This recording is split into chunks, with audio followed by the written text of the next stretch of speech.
Is active TB relapse common after treatment? Have you ever wondered if tuberculosis can come back after treatment? Active tuberculosis, often referred to as TB, is a serious infection that affects the lungs and can spread to other parts of the body. While most people who complete treatment for TB are cured, there is still a chance for relapse. So, how common is this relapse, and what factors influence it?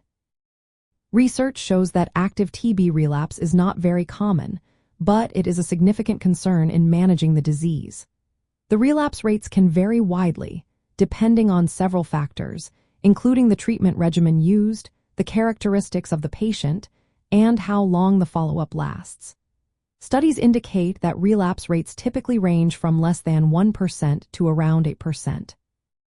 For example, one large study found that among patients who completed their treatment, the relapse rate over a 30-month period was about 0.9%. This suggests that completing the full treatment as prescribed significantly lowers the risk of relapse. Interestingly, the frequency and duration of treatment also play a role. Patients who received daily treatment and followed a longer treatment duration had lower relapse rates compared to those who were treated 3 times a week.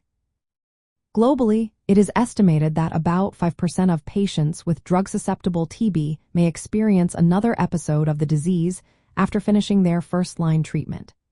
It is important to note that recurrences can be due to 2 reasons: true relapse, which is the reactivation of the original infection, or reinfection with a new strain of TB. Advanced molecular techniques can help distinguish between these 2 scenarios. Most recurrences happen within the first 2 years after treatment, which highlights the importance of monitoring patients post-treatment. Certain risk factors can increase the likelihood of relapse. For instance, patients with lung cavitation, which are areas of tissue destruction visible on X-rays, have a higher chance of relapse. Other factors include positive sputum cultures during treatment, incomplete treatment, diabetes, smoking, and being male. In some regions with a high burden of TB, relapse rates can be even higher. For example, studies in South Africa and Uzbekistan reported relapse rates of up to 18% and 36%, respectively.